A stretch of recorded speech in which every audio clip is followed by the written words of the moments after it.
All right, folks, welcome back to another incredible edition of the summer series. And the person we're chatting with today, Ben, is a remarkable story of overcoming an incredible amount of odds. Ben, what are the odds that she overcame? Bryce, without giving too much away, let me just tell this story. In the bottom 15% at school, pregnant at 18, works part-time, is divorced, and still finds a way to build a multi-million-dollar property portfolio. It is outstanding in terms of resilience and persistence. Is going to blow your mind. Let's rip into the show now. Welcome to the Property Couch, where each week you get to listen to two of Australia's leading experts. Bryce Holdaway, co-host of Location Australia on Foxtel's Lifestyle Channel, co-host of Escape from the City on the ABC, and partner of Empower Wealth Advisory. Ben Kingsley, chair of Property Investors Council of Australia and the founder of Empower Wealth Advisory, named the 2018 and 2019 Property Advisory Firm of the Year. Stay tuned as they bring you the insider's guide to property, finance and money management. All right, mate, welcome back to another episode of the Property Couch. This is the summer series. We are starting to get a little sun on our backs, depending on where you are in this country, Ben. But today's episode is a must-listen episode because this is a story of circumstances that shouldn't allow you to build a multi-million-dollar property portfolio, and this woman does it in spades. It's incredibly inspiring. It is, and obviously it was pre-recorded with Mandy, and you know some of the challenges that she's had since that time. I mean, because we're going to hear that she lives in Forbes and it's had record floods through that particular area. So it's quite a fascinating story in terms of, you know, how, you know, life delivers up these curveballs. So I just can't wait you can hear how Mandy just basically handles those and how she overcomes those with resilience and the great mindset. So I think it's a ripper. She is an inspiring woman. And before we get to the episode, Ben, we just want to remind folks that everything is about getting your house in order. It's about managing your money. And we are super excited that the Moorr platform now has mobile. And so what I want to encourage folks is that listen to these stories, be inspired by these stories, and go and use the Moorr platform to get your house in order so that you can be in an upcoming episode with us talking about your own financial transformation, because there's a fair bit that you can get done with that platform, Ben. Oh, there's a heap of things, Bryce. I mean, look, the motivations for us have always been really clear about helping you get organized. You know, the Make Money Simple Again best-selling book was, about our money management system that was less than 10 minutes a month. So we make it really easy for you, and the feeling of control that you'll get. And one of the things you'll hear throughout the summer series is this element of these people are in control. You know, if you think about their 7 grades of financial well-being, they're at the control or financial peace stage. So it is an awesome way to think about that. And so we're encouraging you that if you don't have yourself organized and you don't have a tool to get yourself organized, this is the way to go. Folks, this is an amazing story. I reckon you're going to enjoy it a lot. Let's have a little listen to the conversation that you and I had recently with Mandy Sweeney. All right, man, we've got a very special guest today on the summer series. Very excited to chat with a TPC listener. Her name is Mandy Sweeney. Welcome to the Property Couch, Mandy. Thank you very much. Hi, how you doing?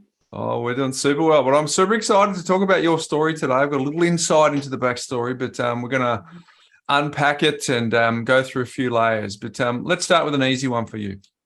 When you were growing up, over the dinner table, were there conversations around money, and what did that look like?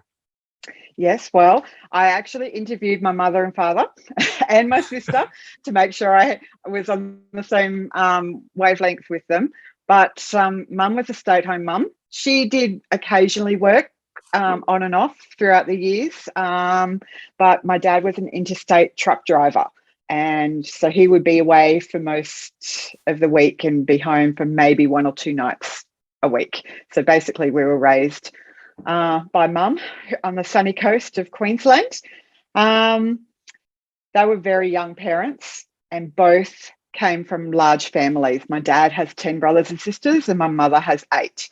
Wow. So money growing up with them was never talked about. It was actually considered rude. We never asked. My sister and I never asked about money because it was just off the table. You just didn't talk about it. So what did that mean? If you raised the subject, what was there something that said hose that down quickly? Yeah. We were shut down. We were just told that's none of your business. That's not for you to worry about. We just, it wasn't discussed, and you just learn at a young age not to ask. You just didn't ask. So Mandy, as part of that sort of just double click on what Bryce is saying, did you work out that it wasn't, that there was an abundance amount there, or there was some there, or you were missing out, or what you were buying and the goods, and how did that play out? I went to a state school and I was poor. Yeah. And I knew I was poor. Okay. I knew we didn't have much money. Mum and Dad always provided. We always had food on the table, always had a roof over our head. But I also knew there was no spare money. There was no money. Yeah. We did later on in life, when we became teenagers, we were allowed to earn pocket money. But the work they made us do for like $2.50, it just wasn't worth it. It was like, no, I'd rather have nothing. So, I did write some dot points. So, mum and dad stayed home, very young parents. Never spoke about. Mum and dad actually rented that. What I did learn from my mum and dad was to pay down debt. They never had debt. If they got a car loan, it was always paid off well in advance. It was, I don't know how much, but I just always knew that any debt was always paid off. They were really good at paying debt. I don't think they were very good at saving, because I don't think there was a lot of money left in the pot at the end of the week. So they weren't good at saving, but they were very good at paying off debt. So I was 16 when they bought their first property in Forbes, New South Wales. Okay. So, and it was, an entry-level style property. I think about 100,000 they paid for it. So I was 16. I guess mum and dad, mum was only 17 when she had my sister, and then 19 when she had me. So, and they, all their family was in Forbes, but they moved to Queensland. So they were very isolated, raising myself and my sister. So I guess they learnt from their parents, and they didn't have anyone else to really show them. So I felt like I grew up with an much older sister rather than a mother. She was a mother. She was a mum, not a mother, type thing. Yeah. Because she was so young, and obviously. And how proud was your dad to provide for you, or to ask for help? I mean, was that something that they would do, or sort of were they a classic working class, people that sort of started young and then just tried to eke out a lifestyle? Exactly that. Never asked for help. Never, always did it themselves. Always improvised. I remember my first bike was made from scraps from the tip. Put together, and then I did get a yellow bike that I outgrew before I got sick of riding the bike. To the point where Dad couldn't raise the handlebars or the seat any higher for me. We knew the value of $1. We knew not to waste it. Clothes were secondhand. We're always, the annual pilgrimage to Forbes, always the bag of clothes from my cousins, secondhand clothes. Although my sister, I come from a tall family and I'm very short, and my sister, because she was so tall, she always tended to get more new clothes than me because she was so tall and nothing fitted her. Wow. But so growing up, definitely no money talk. Not really. It was pocket typical. Money. Sorry to jump in there. It seemed like it was typical because, like, I can relate to that story, because you think, 30 years ago, we're back in the 90s, and my dad was on a mission to pay off the mortgage as quickly as he possibly could, because he was pre-baby boomer. He was part of, I think about what he saw. He saw wars, he saw depressions, he saw austerity. And he knew that his plan was to buy his house paid off as quickly as possible. But what it meant that there was no free cash flow left at all, right? Everything was going towards that mortgage, and he nailed it in 7 years. But I remember thinking when my sister got a boyfriend about 1992, and they went out for dinner, I'm like, wow, going out for dinner, that's it. Like, because that just, extravagant. We got the occasional Hungry Jacks, but generally speaking, it was in. So it sounds like your parents, from the description you just provided, they really nailed the priorities. Like, you sound like you said you always had food on the table, always had a roof over your head. So the very basics of life were a number one priority, but it just sounded like the free cash flow that comes to do other experiences meant that it created, to use your words, we went to a state school and we knew we were poor. So I'm interested to know what that meant for you as you go through this these formative years of having that experience. What did that do for teenage years? And you talked about $2.50 pocket money, first jobs, and then first more independent job. What was your attitude towards money, having seen that growing up? Or lack of seeing. Yeah. I got a job when I was 13, working at a takeaway shop, making sandwiches, and I hustled, and I've been hustling ever since. I knew I needed to do it on my own. I didn't, I just knew the money wasn't there from mum and dad. Not that it was even a consideration, but even when I got the job, I remember mum and dad never sitting me down and talking to me about money, about what I should do with the money, what I could do with the money, and how it will help me. I just spent. I just loved it. Yeah. I loved that independence and that freedom, and that's why I think that's why I got the job at 13, because I wanted to know what it felt like to have, to be able to have what my friends had. Yes, and I brought a lot of shit, but I mean, I was only 13, probably earning, $5 an hour or something. But yeah, and ever since then, I've always worked with the public, and always worked. I didn't do very well at school. What do they give you? When I did my HSC, I was in the bottom 15%. Graduating, and my best friend. Graduated. I did graduate year 12. So you're still glass half full, not glass half empty. That's a big mindset thing for you. So exactly. And you know what? I can't look back at school and go, "Oh, they were the best years of my life." I hated it, and I cannot go back and think, "Oh, would I have done things differently?" I probably wouldn't have, because I don't have that capacity to learn the way that the school wants me to learn. And I don't know how I could have approached school any differently to how I did. But yeah, I turned up every day, and some of the teachers would have preferred me not to. Mandy, I'm going to go into a sensitive area here, so let me know if this is too difficult to go into or not, because I think it's an area that I want to address more broadly, because I think it's got benefits for the community. Your mum and dad grew up in big families, and I'm assuming they also grew up in a pretty sort of lower socio-demographic, right? If we follow the statistics, that says that the vast majority of people, we don't fall too far from the tree. And, there is a cycle that keeps going here. Now, the sensitivity around this question is starting with your dad having so many brothers and sisters and being in big families. Was there any breakaway family, brothers or sisters on either side that actually broke that cycle and ultimately became successful and financially well off, or anything like that? And the second part of that question is, what percentages of the family was it? Because that's, if that's consistent with the basically overall percentages, it's a small percentage. And then secondly, was there any conflict or animosity between the successful ones in the family and the ones who didn't quite get there, or always battling? Yeah.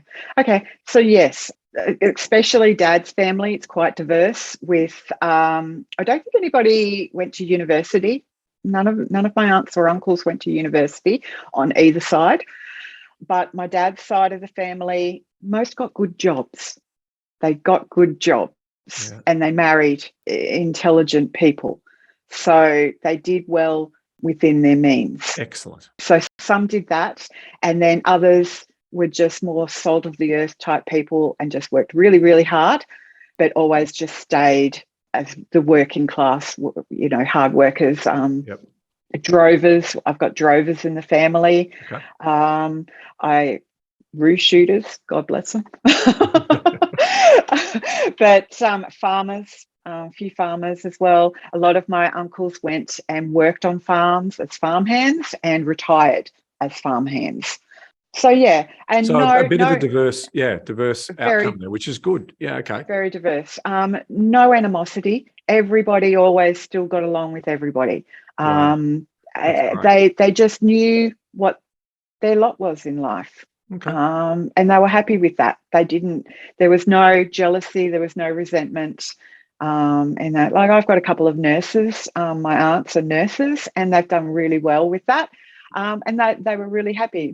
My family, both sides, they're not setting the world on fire academically or financially, but they're all really content. Yeah. They all are really content with their lot. Good. So, yeah. Which is great. So, I mean, let's go. So you got your first job at 13. You obviously, you started spending the cash. You went through high school. Clearly, that wasn't the environment that allowed you to thrive. But you did graduate, as Ben pointed out there. What happened? Yeah. What happened post high school for you? What was the next move? I got pregnant. Pretty well straight out of school. A couple of months after graduating, I fell pregnant. And my boyfriend at the time, we'd only been dating for a couple of months. So that was, decision-making time. Come to the table and let's talk about this. So we decided to keep the baby and make a go of it. And he had just finished his apprenticeship when I fell pregnant. So he was really good. My family and his family were supportive. So we actually, when I was 6 months pregnant, we brought a first house together. It was $83,000 in Forbes, and it needed a little bit of work. But with Russell's skills, we were able to, do a few improvements. We didn't have a lot of money, obviously, to splash around. So then, obviously, when I graduated, I just did casual work. I was only ever casual because I was pregnant. And then when I had my daughter, I had a back injury from giving birth to her fat head. And it took me about 12 months to get back to work, to find a job and go back to work. But again, always just casual. It was never a permanent job. It was just always casual. We eventually had another child 5.5 years later, Alex. And by that time, we had sold our first house and brought a new one. And this second house, I think, planted the seed for me for property investing, because it was an old colonial style house, weatherboard, very run down, but it was on a corner block of I think it was 1.25 acres. And it was positioned right on the corner of that block, which lent it to be subdivided. And I think we only paid $80,000 for that, but spent $20,000 doing the house up. And then we subdivided, and that planted the seed for me that, oh my God, property can make money. Just before we get on to the property story here, what about the money management story around how did you set up your finances? Your boyfriend for a short period of time, sort of following in your mum and dad's footsteps in terms of having children early. Yes. That's a very common trait for people who have their children early.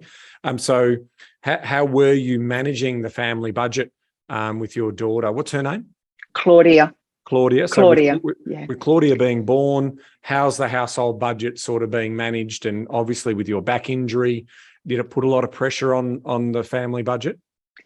I guess I grew up poor, so having no money, I was used to it. Yep. So, and then I never had that opportunity to leave school and have a week's wage to do with what I wanted. I always had responsibilities. So we just made it work. There was no budget. There was no conversations about money. Money went into a joint account, and we just made it work. Russell, I would say, was the guiding.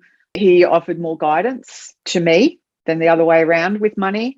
because he'd already, been out in the workforce, had the money, had some savings. So yeah, he guided me a bit more with that, but we definitely felt that we both needed to be contributing financially in order to get ahead. What did that look like? Did you have the flower jars with the money going in? Did you have a spreadsheet? Did you have a journal? What you said no. You put the money in and you made it work. What was the practicality of that? No, we just, each week I knew how much money we were going to earn, because it was just a wage. He just got a wage, and we just knew this is how much our mortgage is, this is how much our electricity usually is, and this is how much we've got left over. Gotcha. There was no science to it at all. We just, I guess when you earn so little, there's not actually much to budget out. Yeah. There's just not that opportunity to have any money left over to discuss. So we had a Claudia when we're 18 years of age. We have our second child, whose name is Alex. Sorry, my bad. You're right. But then there's another life event. That's 5 years later. So you're 23, and then fast forward another 5 years on from that.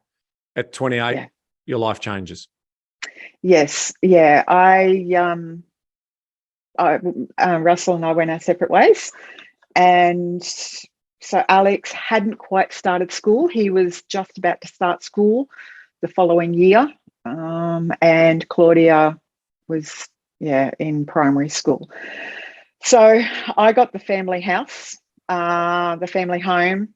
Russell got the back half-acre block because he'd gone out on his own as a carpenter, and so he got the back block with the workshop. And within months, I sold the family home because it was a little bit too close to my ex-husband, with him working in the backyard. So I really don't know how I did it, but I saw this house for sale. It was in the right area of Forbes, because you guys are always talking about, when we talk about the Australia property market, there's markets within markets. Well, even in Forbes, there's markets within markets. And you've got the Hospital Hill, and that's where, you'll get another 20 to 30% on a house if it's up on that hill. And I just happened to see a house, a brick house for sale, and it was advertised as a 2-bedroom, but it had this massive 3.5 metre by 10 metre loft in it with access from the lounge room going up to this loft. And I'm like, okay. So I brought this house for $160,000. I sold the family home for, so we're only talking low dollars here. We're talking, entry level. We are talking dollars. A while ago too. So that's all context. Yeah. Yep. Money hasn't changed much here in Forbes. So I sold the family home for $140,000, and I brought this house for $160,000. Plus, I borrowed a little bit extra just to do a few renovations. It had no heating or cooling in it, so I put an air conditioner in it, and just to get a couple of. The bathroom was leaking, so I had to put a new bathroom in it. So I borrowed that. During that time, again, only working casually. It was around 2009, I think. No, it's got to be early. Around 2006, drought. We were in drought again. So work wasn't abundant.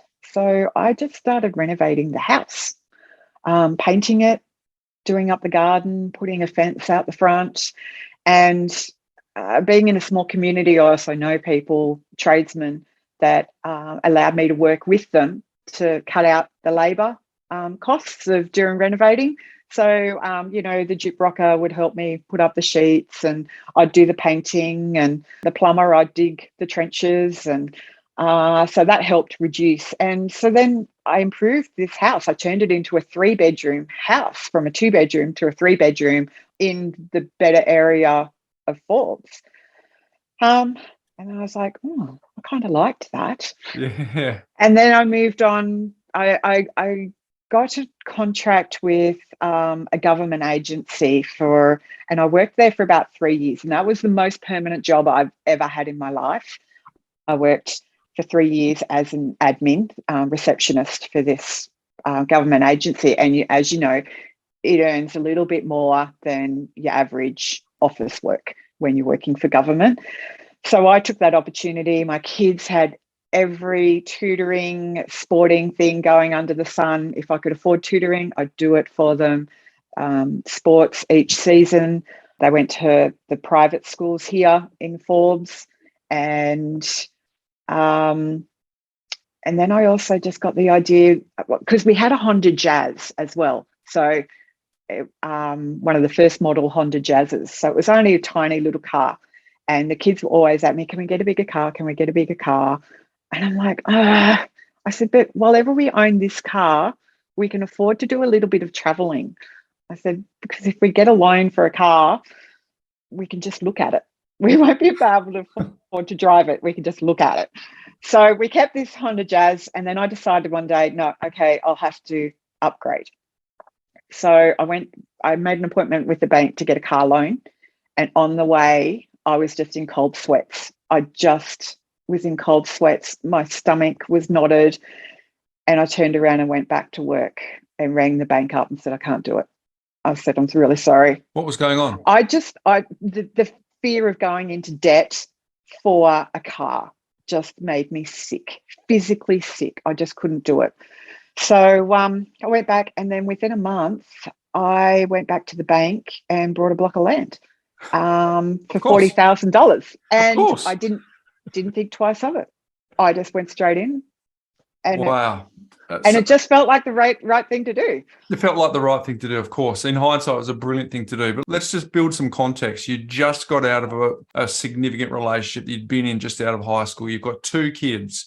You talked about moving from a house that you had that you sold for 140, but you went 160. But I'm assuming there was some debt still on that 160. It sounds like there was some equity in there, but there's also some debt.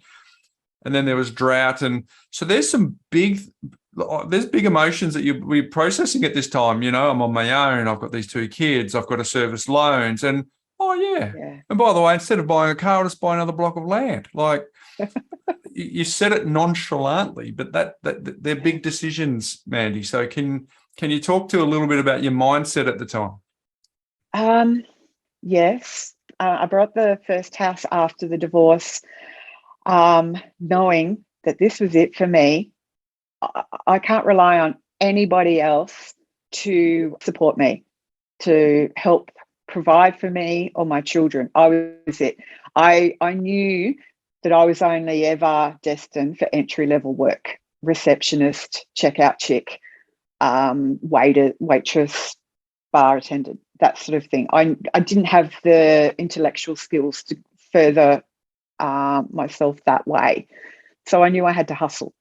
I knew I had to think outside the square, because I knew I also didn't want to be working my guts out till I died. I knew that there had to be more to life than working, 7 days a week on a job that you just don't enjoy. That lesson your parents taught you about that $2.50 sounds like it served you for the rest of your life. Exactly. Thanks, Mum. Thanks for being so tight. Yes. Yeah, and I just knew I had to hustle. I knew I had to think outside the square, and buying that house with the 1.25 acre block really planted the seed for me to think that I could potentially earn money without having to get out of bed. And so when I saw the block of land for nearly what I was going to buy a new car for, I just thought, this is a no-brainer. And and I'm sure it was wrong, but I just rolled it into my house loan. And for the next 10 years, anything I brought, I never used my own money. I've never used my own money to buy a property. I've always used equity because I've always brought a house that needed work, moved into the house, done the renovating, built the equity up, and then had the bank come in, value it, and buy the next property, and then move on. So my children always say that I tortured them, that we never lived in a renovated house. We've never finished a house and lived in it to enjoy it. It's a good time to put a bow on the conversation with the kids when you got home and there's no new car and you've got the Honda Jazz. Like, So how did that go down? Was that, did they talk to you the 48 hours later, or was it a week later before they reckon?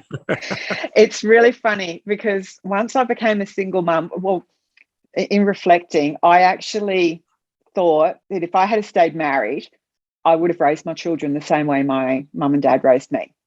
Maybe I would have talked a little bit more about money, but pretty sure I would have just said, no, that's none of your business. That's for your mum and dad. Don't talk about money. Yeah. But a light just flicked for me when I became a single mum. I realised that it's not just me in this, it's them as well. So I brought them through the journey. Everything was discussed. Every time I brought a new property, I discussed it with the kids and said, this is what I'm doing. This is what I'm planning. How you guys feel about that? And they'd just roll their eyes and go, okay, pack up again. Let us know when you get the car, Mum. Yeah, exactly. So we didn't get the car, and I did sit them down and talk to them about it and say, look, I can work for this car. We can get a nice car. I said, but we just won't be able to afford to do anything. We won't be able to afford to go on the holidays, or not that we really went on holidays. We used to just, couch surf a few friends that had, good properties near beaches. Yeah, nice. She's smart. Can we build a context for time? When are we talking? You bought that block of land which year? About 2008. 2008. Okay. 2008. And that block of land sat there empty for a few years. I just paid it down and was mulling over what to do with it. And in between building on that block, I brought another house. So I've got the principal place of residence and a block of land, and then I buy another house and then another nice area, a nice quiet area, and it had good bones. It had really good bones and had really good potential. It'd been really knocked around. It'd been tenanted for a long time, but it had the beautiful 12-foot high ceilings, ornate cornices, timber floorboards, just a real nice colonial, had really nice bones about it. So we moved into that, and the block still sat empty, and renovated that house. Okay. Much to the children's pleasure. So can I just check in here so the community can play along at home? So yep. Income's coming from some full-time work from occasions. At this stage, we're still government working. I'm assuming we've got some type of maintenance payment coming from Russell in regard. No. So no further support. Wow, that's awesome. So you've got so again, the message I'm hearing, if it is to be, it's up to me, taking responsibility. And this is basically knowledge is empowering, but only if you act on it. So you're building this knowledge to know to go and renovate. You've probably seen a clue from that with obviously what you did with the first property that you bought, and Russell tidied it up and that got your value. And then you obviously got the bigger land block and then you subdivided. So you're learning a little bit of the hands-on experience. Are you getting any other, like are you reading books, you're reading magazines? What sort of other knowledge are you building around this story of adding value? Or is it just sort of look, see, feel? Yeah. The penny is starting to drop around this time when I've brought the second house as a single person, and I start reading. Yeah, because we are out in the country. It is a lower socioeconomic area, and I'm a single mum. I'm a single woman. I don't have a lot of spare time, and I don't network with the right people. I started reading. I think my first book was The Richest Man in Babylon. Richest Man in Babylon, all of them. Rich Dad, Poor Dad, most of his series. But then when he started to go into shares, I lost interest. The Freakonomics, and I listened to their podcasts. And look, I've got some. The Barefoot Investor, most recent ones, the Barefoot Investors, and everyone that knows me knows what they're getting for a birthday gift or a Christmas gift. It's an investment book. And I give it to my kids and I give it to my nieces and nephews as birthday gifts. And I go, I'm making you rich.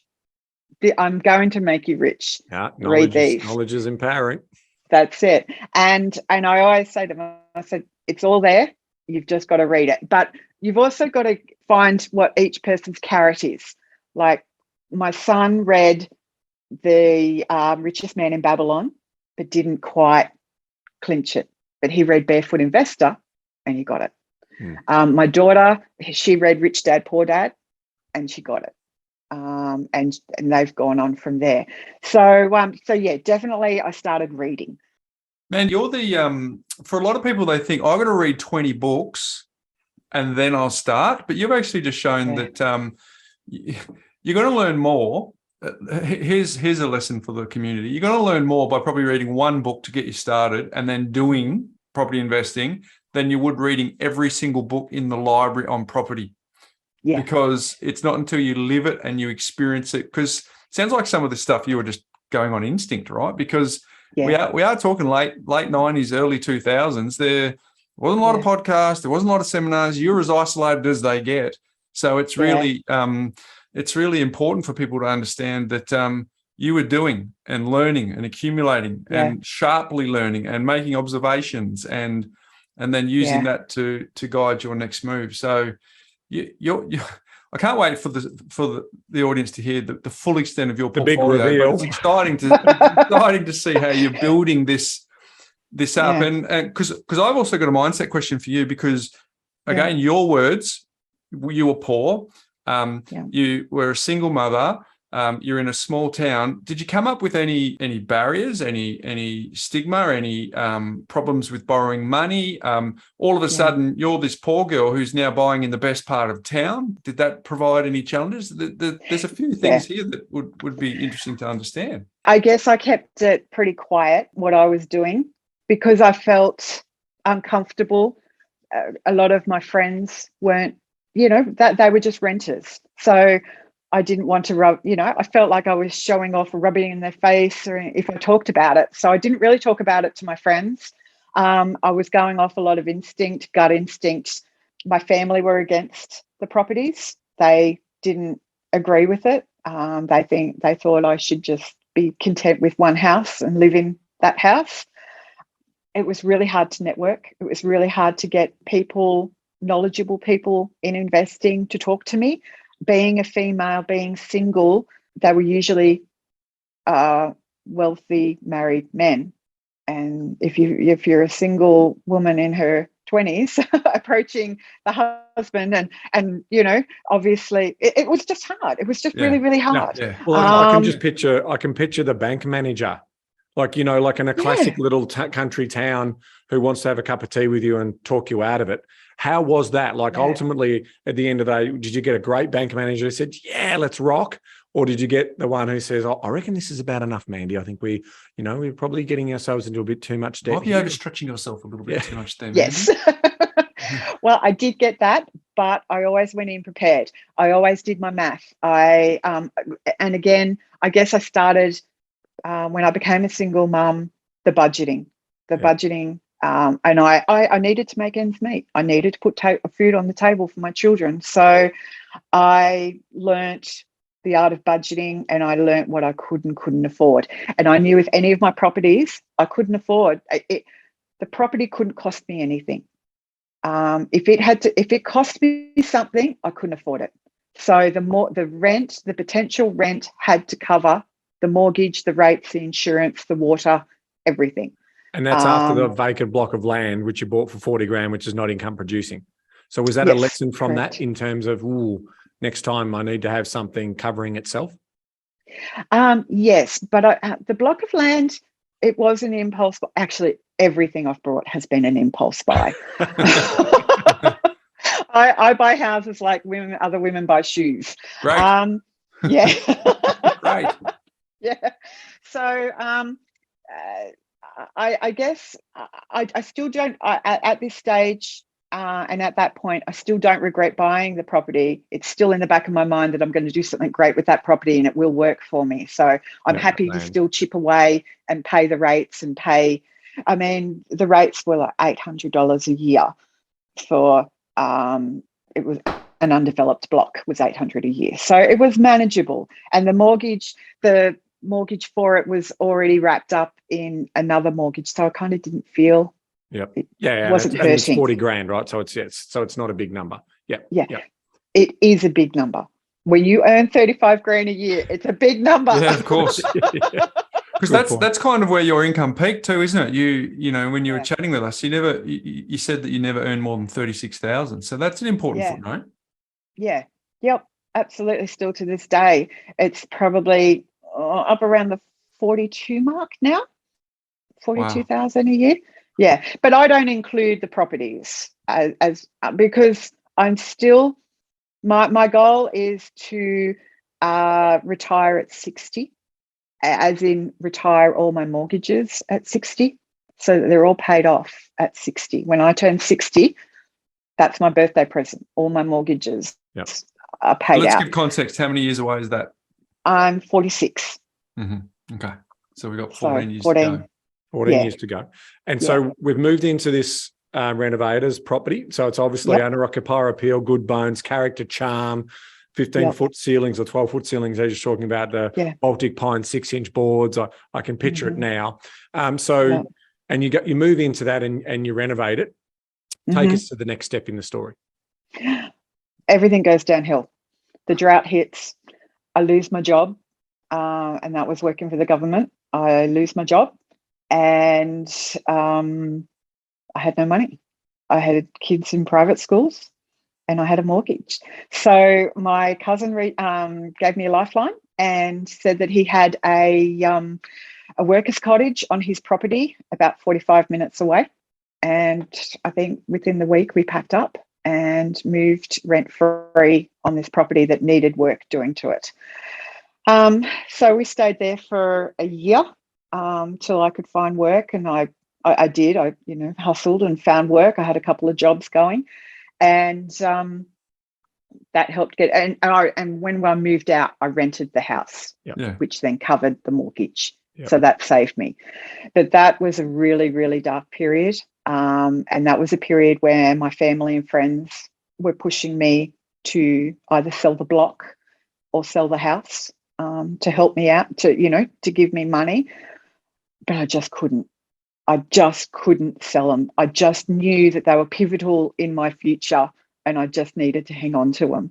And what would you have got for the block of land if you had sold it at that time? Because how long would you have held the block, and had it appreciated, or has it just been stagnant? Look, I probably would have got an extra 9,000, right? Probably around the 49,000 for it. So not much. I wouldn't have got much more. So when you think about the interest that you would have paid on it, plus the rates notice, plus the capital gain, because ultimately it wasn't a principal place of residence, you would have probably, there would have been probably a little bit of red ink after all of that cost, after holding it for so long. Yeah. But I guess I understood where everybody was coming from. I had my ass hanging out. There were some days where we were living, it was 27 kilometres away from the bus stop. So there were some days where I had to choose between feeding the kids or driving them to school, because I had to drive them 27 kilometres to the bus stop. So there were days where I had to choose. And my kids are very grateful that I chose to feed them instead of sending them to school. Wow. But so is the Department of Human Services. Mandy, you tell this story very humbly, but you're an incredible human, right? There is some mental mindset stuff that you have incredible resilience and just the ability. I mean, I made the note, you just said it, but your family said you were. I'm making these words up, but family said you were mad. Why are you doing this? You've got enough. Like everyone's got a great story to tell in the rear vision mirror, but it's when you're looking through the front windscreen, when you're faced with these decisions at the time, where do you think you found that resilience from? Because you've explained to us there's no family tree history that you could lean on. Yeah. You obviously said there's no people you could talk to, so you're looking at these books. But when faced with some of these circumstances like you've just described, where did that inner resourcefulness come from? I think my mum and dad. My dad, in his work ethic, he was always a really hard worker and always well respected wherever he worked and with whoever he worked with. And mum, as essentially a single mum.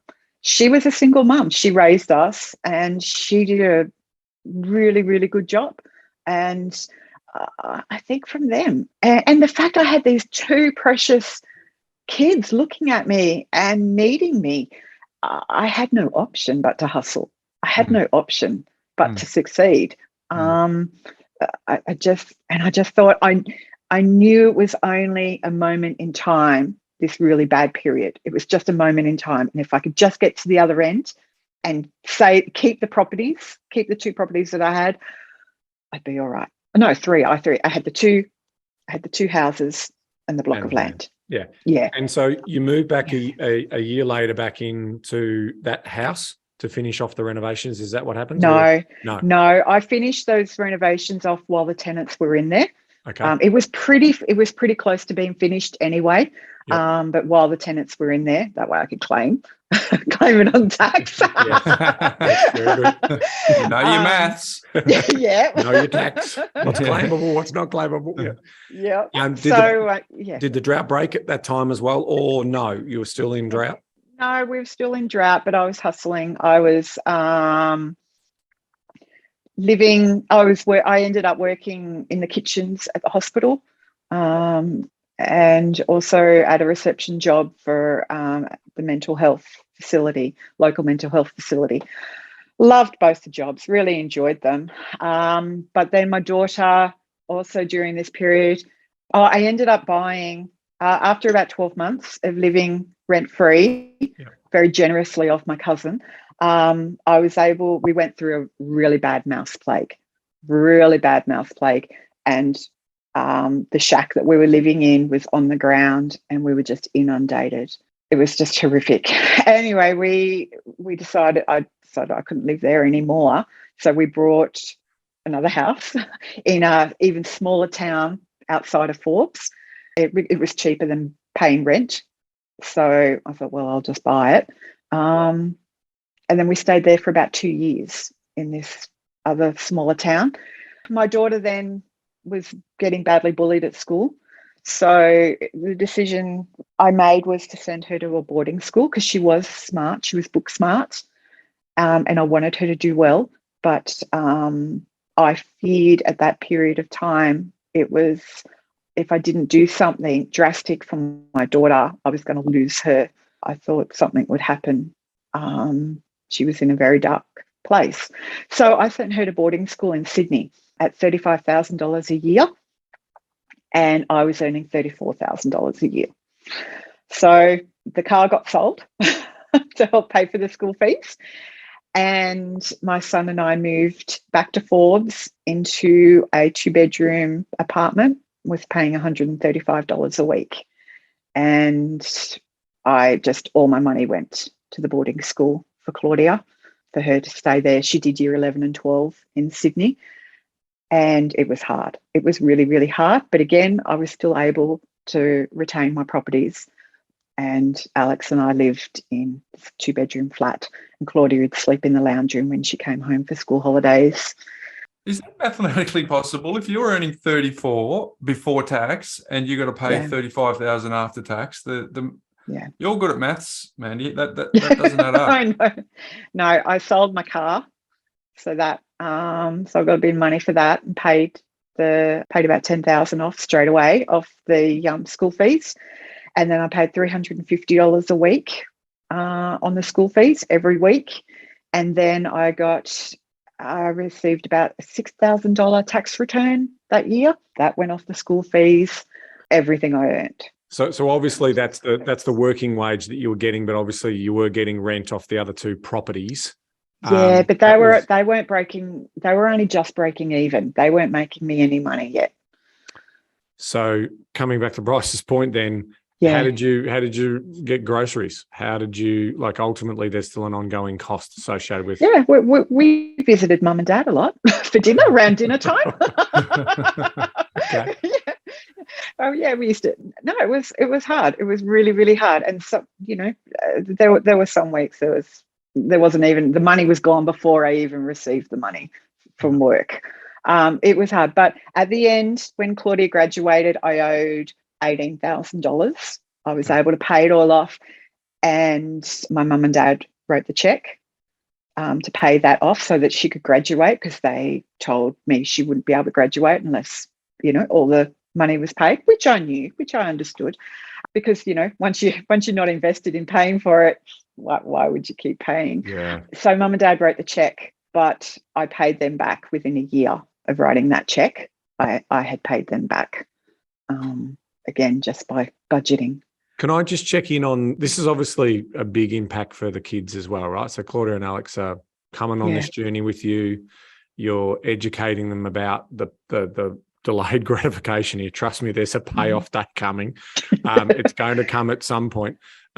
Did the bullying have anything to do with your socioeconomic status in the community going to a private school there, or was it something else? Yeah. No, it was just something else. Okay, fine. It was, yeah. Yep. No, we were on a level playing field in that town. We were, it was only a small town of 3,500 people. Yep. And it was a working class town. Yep. So no, not because of us. It was just something internally within the school going on. Wow. Can we my jaw's been on the desk for most of this conversation, right? So incredible resilience, and I mean it. You are an incredible woman. Thank you. Can we fast forward to the bit, because everyone's listening to this, they are hanging on every word, right? But so what does this delayed gratification look like now? Tell us about the portfolio, because there's more properties than what you've just described, and if you're comfortable, the net position is pretty inspirational. Okay, so fast forward, I end up with, I had to write it down because I keep forgetting. That sounds really wanky, but it's not. I have 5 properties that are income producing. And of those 5 properties, some of them are multiple income streams. So that's what I eventually have learnt, is to do dual income streams on a property. Because if one's empty, I've still got income coming in. So I have 10 income streams at the moment, with the potential for 6 more on what I already have. As in, I've got a couple of blocks of land. I have... I brought a beautiful old bank down the main street of Forbes. Of course you did. No one would be surprised by that. So I broke that. I've broken that. It was empty when I brought it. ANZ Bank had left town about 4 years previously, and the building had just been sitting there empty. And I was just... it had been empty for 4 years, been for sale for 4 years. And the funny thing is, I drove past it on a Monday and I thought, nobody's brought that. I'd love to do something with that. So I set up an appointment, inspected it on the Wednesday, and signed the contracts on the Friday. So within 5 days of looking at it, I'd brought it. So that property has 3 income streams at the moment, and it's got a potential for 2 more. So I've got 2 more areas to develop to get an income, to get more income from that. So I'm assuming it's got an upstairs, downstairs if it's a 2-story building. Correct. And that way you've got a second access point out the back. So you're sort of renting out office space or co-op space up top. And let me guess, did we put a coffee shop downstairs or something along that lines? Sort of, nothing that exciting. The bank or something. No, so it had the bank manager's apartments upstairs. So I turned that into a 3-bedroom apartment and put a spiral staircase out the back so that they had access. Yep. Yeah. And then downstairs out the back was then the bank manager's parlour. So that was where he would entertain and have dinners. And that space was open and big enough to put a Pilates studio in there. So the local physios put a Pilates studio in there. And then I at the moment currently have a solar company renting out the main section of the bank, but they're about to move at Christmas time and I'm about to get an insurance company in there. Right. So I've got those 3 tied up, and then I actually on that property have the first building ever built in Forbes on my property, and it's a stables. So the Cobb and Coach would have stopped there because we're a gold rush town. So the gold would have been transported, and my bank actually has a lookout for the Cobb & Co coach. So I can develop that into a coffee shop with an alfresco outdoor area. You better And be careful there also- too, Mandy, because the kids might come to you and sort of pitch that that's the bank of, or typically the bank of mum and dad, but in your case, the bank of mum, right? So they might be leveraging that for their first house. No, because I set my kids up. They both got jobs at McDonald's when they were 14, and I made them open 2 bank accounts. Yeah. And 50% of their wage went into the savings account, and then the other 50% they could do with what they wanted. No questions asked. They could do with what they wanted. And they had enough money when they both graduated school to buy a house each. Take a bow. So, yeah. So I know the Barefoot Investor talks about pocket money and jars for their children. And I talked to my kids about this before I came on here to talk to you guys. And I said, what was growing up like with me? What was the money conversations? Do you remember? And they do remember. They said they knew we did it hard, that it was a hustle for me, but they never felt they missed out. They never felt that they missed out in comparison to their friends at school. I think growing up in a country town, those expectations are a bit lower than what the kids have in the city. Like birthday parties are at Macca's still here, or at the local park. It's not a massive thing. I think life is a bit more simpler out here. So they remember that. I never gave them pocket money.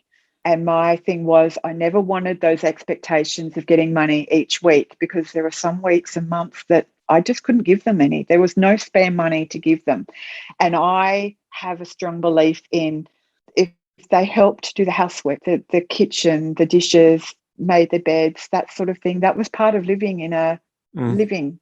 That was just part of responsibilities. Teamwork. Yep. Exactly. Yeah. And if we worked as a team, and when you say that, we were a team, the 3 of us were a team.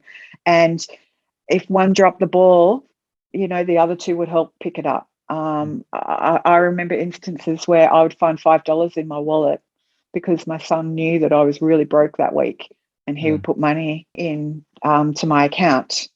So look, the kids came along the journey with a really, I think, healthy appetite, not a healthy appetite, but a healthy respect for money. And because my saying is, a dollar given does not have the same value as a dollar earned. If you give a person $1 and they've got to go and earn that same dollar, they'll do 2 different things with that same dollar, and they'll just value it differently. So I never gave my kids money. Well done. They had to earn it. There's some wonderful generational paradigms that you're setting up with your kids, and I'm glad you did, because I did have that curiosity around what did that mean for your kids going through the journey.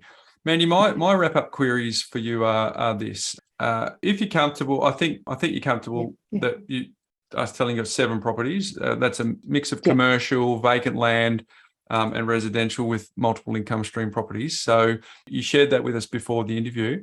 If you feel comfortable, I wonder if you could do 2 things. One, let us know what the size of the portfolio looks like now, and then wrap it out by, and that's in terms of value if you feel comfortable.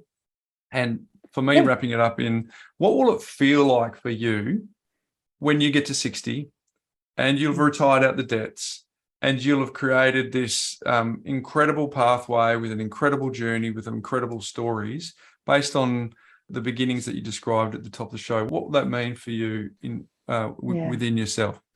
Okay, well, to start with, I am valued between 3.2 to 3.5 million, and I have a debt of 1 million, 1.45, I think I owe.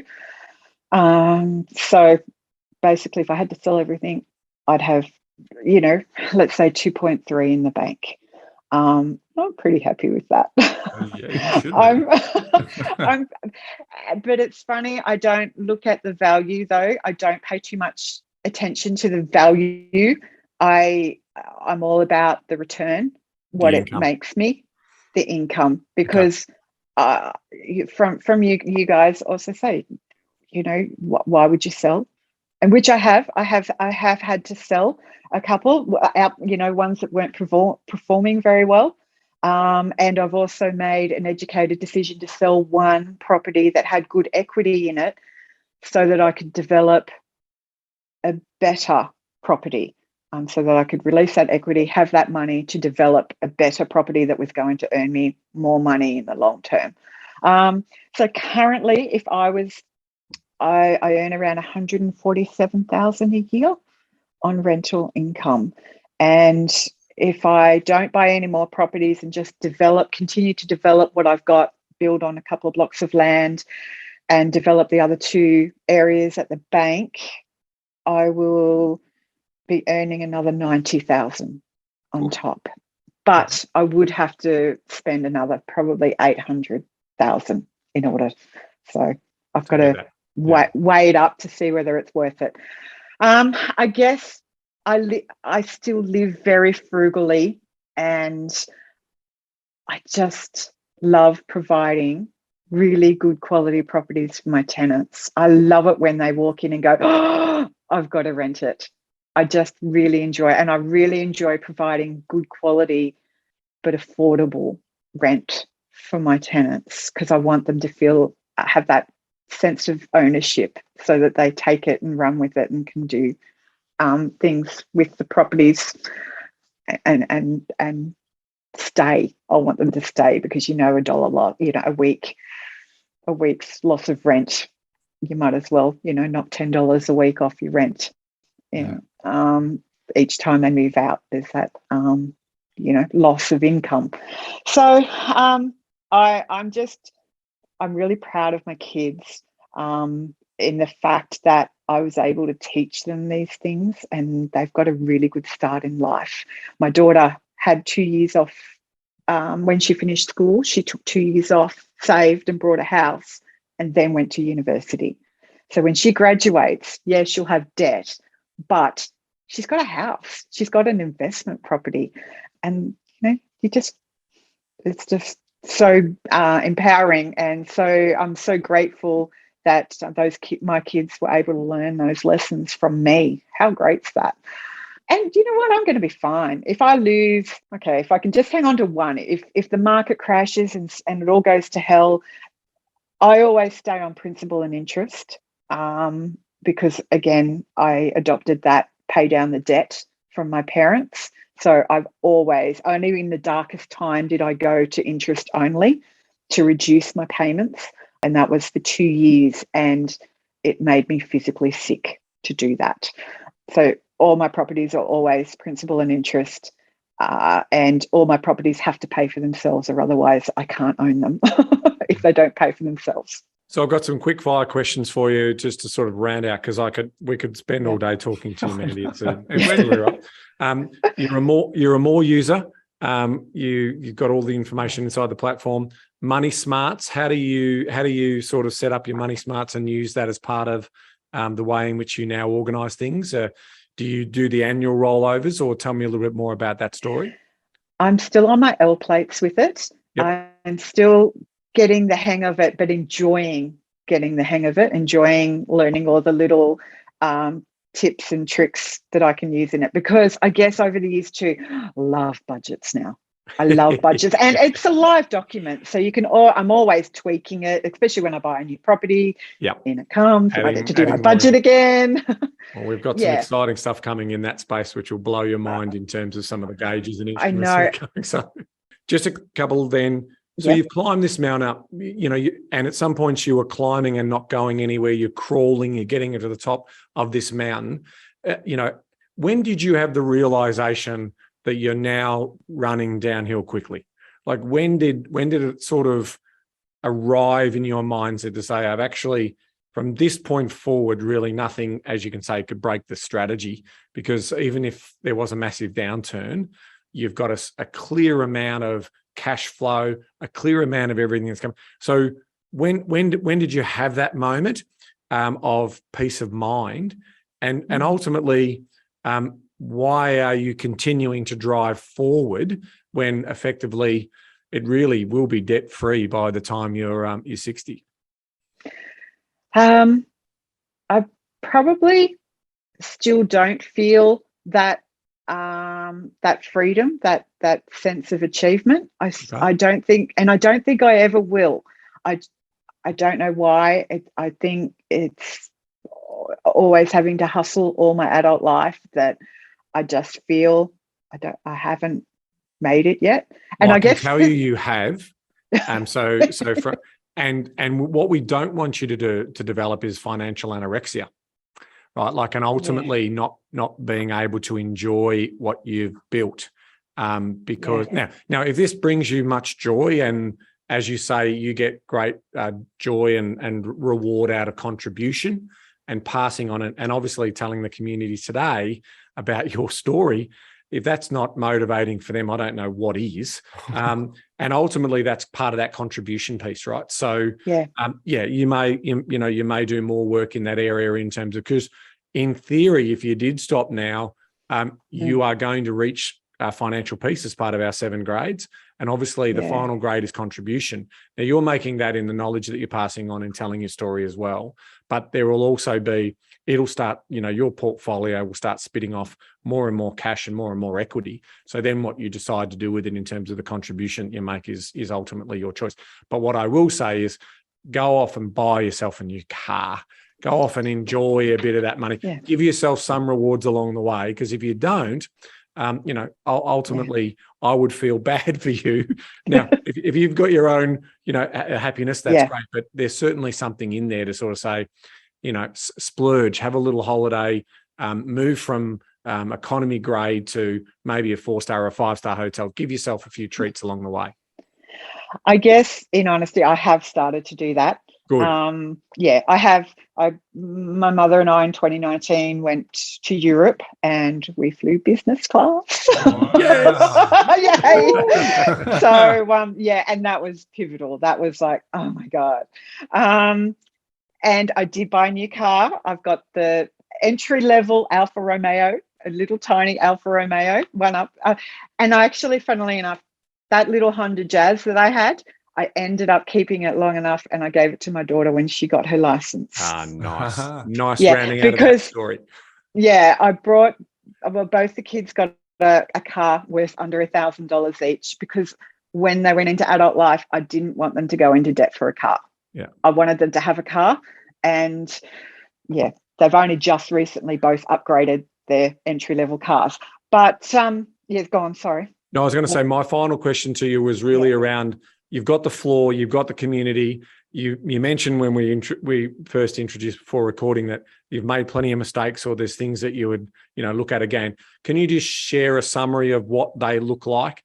Because you've obviously prepared for today as well. So the floor is yours in terms of what you want to tell the community about this amazing journey that you've been on, and what you might change again if you had the benefit of hindsight.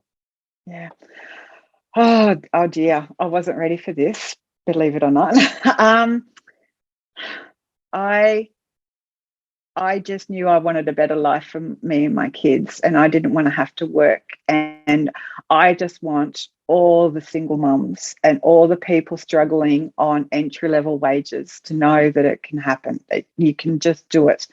The deposits that they're talking about now, and the Sydney prices, and I agree with you guys on the on your system that you guys use to invest in properties, but I also think that it's not achievable, and it can sometimes be daunting for people that earn this amount of money, my amount of money. It can be too scary and too daunting, because honestly, to save, raising my children, there was no way I could save. There's no way I could save for a deposit for a house. It just was not achievable. But getting that foot in that door at an entry level, looking outside the square, you've just got to hustle. You've just got to hustle and look outside the square, and don't look at the Joneses. Don't look at the next door neighbours. No is not an option. Yeah, just keep hustling. We have a formula that works, that's proven to work. But we've said, on occasion on the podcast, that's just our formula. you have Yeah. demonstrated that there are certainly other ways in which you can go about creating that. As Yeah. you said, you're not diversified, all your eggs in one jar, all of that type of stuff. But it also proves that, not everyone can do that. But there is a massive story in here to sort of say exactly that just because we talk often about one particular way of doing it doesn't mean that that's that there aren't other ways to get it done. So, and you're a testimony to that. So all credit to you. Thank you. My kids listen to your podcast and, question me and pull me up on things now, little bastards, and go, Mum, that's not what they suggest. You're doing it wrong. And I'm like, yeah, I know. But it's not doing it wrong. It's just doing it different. Just doing it different. Right? Yeah. I do. But also living out in the country and living in the small towns, the second tier banks won't lend out here. Their criteria is which I understand they have to look after, that they have to make money and it's too much of a risk. But I do get, I do find it very hard to get financing out here for the small towns. But I have diversified I do own 2 properties on the Sunshine Coast and one in Wagga, but the rest, and one in Dubbo as well. Yeah, okay. So there is a diversification story in there. Yeah. There is a slight diversification, but again, they're all, mostly in Forbes. But the strategy is that you've had to go cash flow first, and as you know, that you're watching capital growth prices in some areas go amazingly strong over 25 years. You haven't had that capital growth that those other areas have had, but you still had growth, but just not at the same pace. And that's a product of that's basically the product of the commerce that gets done in that area, right? And ultimately, the more commerce that gets done in an area drives demand for the land, which pushes up the value, right? So, but that's just. But it doesn't mean, again, what's a good analogy? You've got 2 golfers. One's really long off the tee and can hit an amazing ball a long way, but has a pretty ordinary short game. Someone has an amazing short game, with an awesome putter, but has a poor long game. They still win tournaments. Do you know what I mean? Like, they still find a way of making that happen. And I think, that's a message. And I agree with you. When someone like you was to come to our business, we don't give up on that story. We're just basically saying that story it's going to look different. We're going regional. We're going cash flow. We're going those types of things because it's still better than not doing anything, as you rightly point out, right? Yeah. Yeah. I knew that was the sacrifice that I had to make. There was no capital growth, very limited capital growth in my properties. I knew that going in with every property that I've brought, the potential, especially out here in the country, but I've always needed that income stream, and I never planned on selling, so it didn't factor in too heavily for me. As long as I knew that I'd make my money back if I had to sell, I always knew I could do that. But moving forward, I do think I need to be like Forrest Gump when he played the football and the musicians had to stop him from running. Stop! I watched it last weekend with the kids for the first time. I'm like, stop! Yeah, no, my kids, someone needs to do that for me. Well, I think your other secret part of your secret sauce or your success is in the secret sauce is you've looked at the productive use of the land. And that is the other. So you've made additional income contributions on that. So what a lot of people do is the productive use of a single block of land that's productive. You've looked and explored of different ways of bringing income, which increases the productive use of that land, which ultimately increases the land value. So same with that bank, getting 5 or 6 incomes off that. If you took that to a commercial sales agent, they're looking at the yield you're getting on that, and they're going to increase the capital value of that because of the ultimate yield that you've been able to turn that into. So again, that's just, turning apples into apple pie. You've done a great job of doing that. Yeah. Thank you. Thanks, guys. That's incredible. Well done. Wow. I know I'm not rounding that off very well. Oh, beautiful. And I could just keep talking and talking, but I know we've got to finish. Well, Mandy, here's the deal for you to understand that we get a lot of people that write into us and say, can you please provide a case study for someone who's gone through a divorce and how they've actually got through the other side. Now, Ben and I don't have a lived experience around that, so we can only Yeah. talk to it at a theoretical level. But you've just provided inspiration, and you've provided an opportunity for people who can relate to parts of your story or all of your story and go, wow, this is actually achievable. I can actually leverage Mandy's legacy here and go, all right, well, she said if it was to be, it was up to me, and all of the theoretical things around delayed gratification and what it takes to actually do and the sacrifices that you make, and even just listening to the story of what you did for your daughter for year 11 and 12.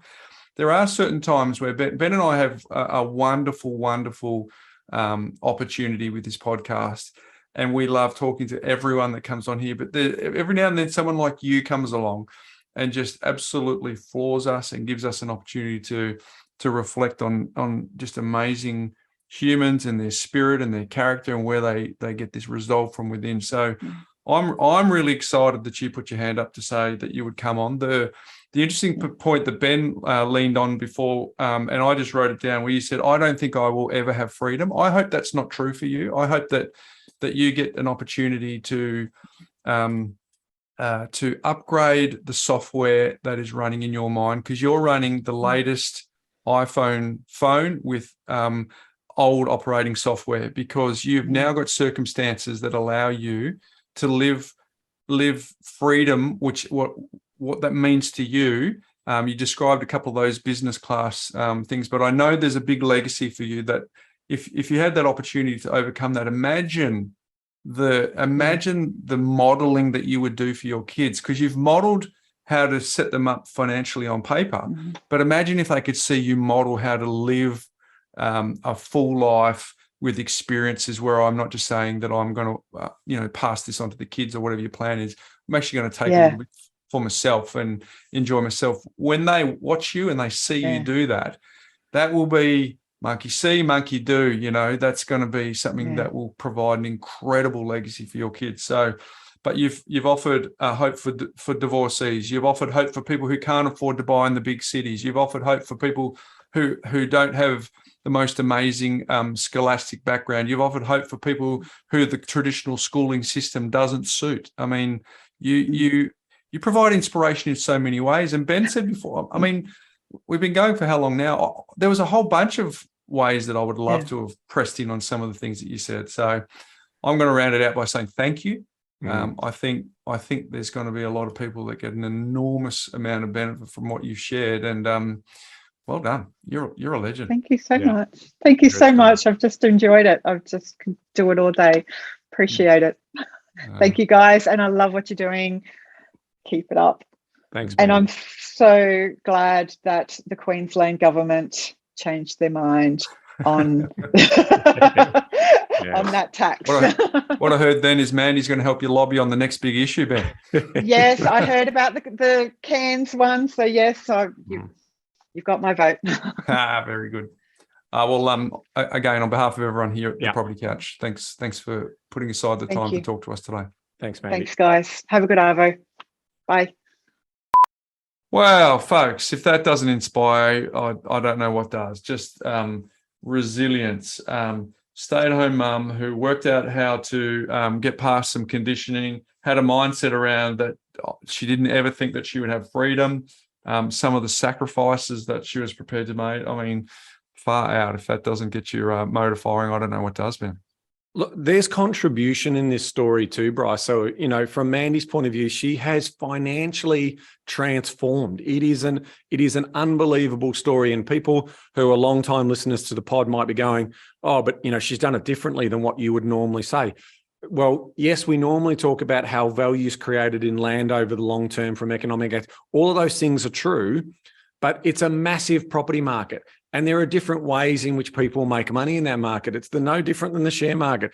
Some people are, basically are short-term traders. Some people use CFD and leverage in the stock market. Some people are long-term buy, hold. Some people are value investors. Some people plot charts, analysis, all different ways in which people are attempting to make money. And here's another good example where Mandy has fundamentally said, I need to be able to make sure I can afford it. So she's done a lot of budgeting. She's done a lot of cash flow management around that as well.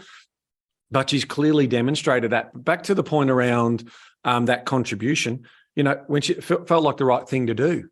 She's always thinking about others. She's now in a position where she can potentially tell that story. And so I'm thrilled with Mandy's transformation. And now she's making that contribution. And we checked in with her after the recording about how she's gone with the floods. And it's obviously been very challenging. But what was her feedback? Her feedback was, I'm just helping others. Like I'm good. I got nothing to say. I'm just basically pitching in as a great community member and great citizen of that community as well. So Mandy, our hats off to you. This has been an awesome story of resilience, financial transformation, and giving us another example of how you found opportunity in a small regional country town of New South Wales, and you've built on that. But yet you've also had some curveballs, and you've been able to manage through that as well. But during those curveballs, Ben, she's a doer. She actually takes action and makes things happen, and lets her doing meet where her circumstances are at, and doesn't let that be a reason not to proceed. So Mandy, you are a wonderful human. Thank you for coming and sharing your story of transformation and resilience and overcoming some stuff. She's a survivor, Bryce. Yep. That you've had to go. So folks, if you're listening to that going, wow, my circumstances are in good shape compared to that, that's right. You shouldn't let that be a reason to stop you taking action. So, mate, second in the summer series down. I am loving this. We have got incredible stories lined up for the rest of summer, mate. So I'm looking forward to that. But until next week, Ben, when we reveal another wonderful summer series story, remember, taking action, your future self will thank you for it. 2 weeks in a row. See you next week, folks. Hey guys, Bryce here again. Just want to catch you before you go and let you know, if you're new to our community, there are a lot of episodes to catch up on, but it's really important that you start from the very beginning at episode number 1, because episode 1 through to 20 share all of the foundational pillars and frameworks that you need to know to get the best out of listening to this podcast. So I'd recommend that you start there, and the little tip is to maybe start on 1.5 speed. Now, for those of you that are time poor and don't have time to go back from the beginning, don't worry, we've got you covered as well, because we've created a binge guide that goes through all of the details and makes it easy for you to read and get up to speed very, very quickly. So if you go to thepropertycouch.com.au/fast track, you will be able to download that binge guide and you will be up to speed in no time. And whilst you're there, I've got a few extra goodies for you, because we have our top 5 frameworks that you'll learn on this podcast, as well as the Make Money Simple Again ebook, which will help you with the foundations of basic money management, so you'll have everything you need to succeed in building your own lifestyle design and getting the best out of this podcast. Now, just a reminder that anything that we cover on this podcast is not considered financial advice. We certainly recommend that you get your unique circumstances looked at by your individual advisor, and everything we talk about is just general in nature. But folks, I want to encourage you again to go to thepropertycouch.com.au/fast track, and you can go and get all those goodies and catch up right away.